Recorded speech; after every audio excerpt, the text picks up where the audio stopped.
Mic check 1 2. Mic check 1 2. We are live. Snoqualmie Falls. I think that's the name of this place. Snoqualmie Falls.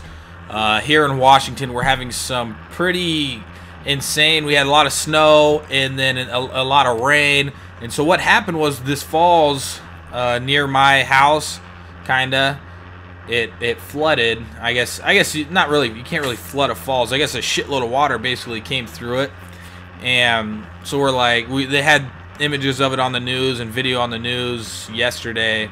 So we're like, dude, let's just take the drone out there and capture some footage. And it sounded like a great plan. My only concern was, well, I don't want to. It's not very fun flying over water with a drone. The drone itself, I think, was around $500. The GoPro that's on it was $300 or $400. So you're pretty much risking a lot. And my other concern was all the moisture, as you see right there, the sprinkles of water coming up. If that gets in and messes with the electronics on your drone, you could basically stall it and crash it.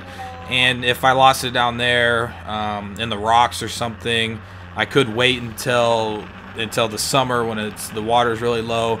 Or if I lost in the water, it would just float downstream, never see it again. So that was my concern. So this video could have been a lot better.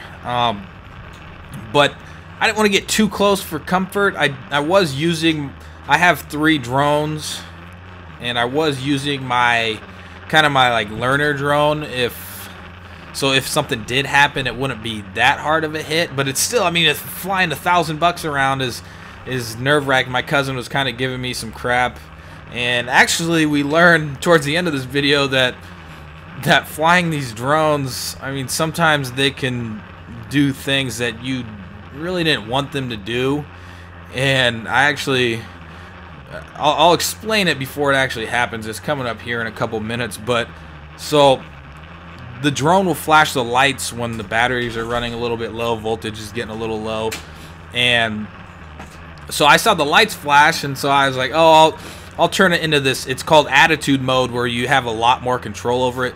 I was in stability mode, where it's just kind of nice and like smooth, and so I put it in attitude mode, and I started flying back towards us. Well, out of nowhere, it flipped upside down and started actually flying down towards the water, and then corrected itself, and I flew up out of it. But I mean, my heart was racing. I think I pooped my pants just a tiny bit, and so we went and watched the footage, right? So to me, it felt like it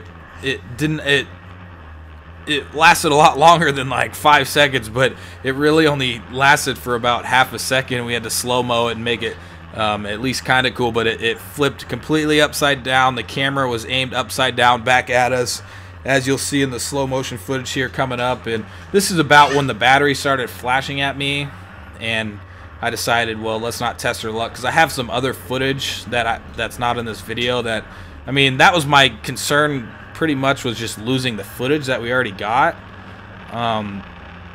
So that's what I was like mainly worried about. And this is when I'm pulling out and heading back to where we are over there. See, that's us in the blue. And this is where it does it. Just out of nowhere, completely. There's an updraft right there, so it completely flipped over. We thought it was a goner, and it corrected itself and kind of got out of it. But now here's the real time of how quick it actually was right here.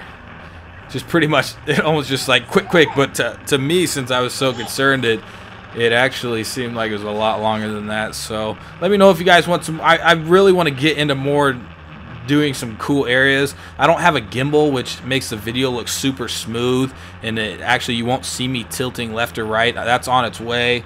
And I want to check out some more like awesome areas and get the drone out there. Let me know what you guys think. Thanks for watching. Peace.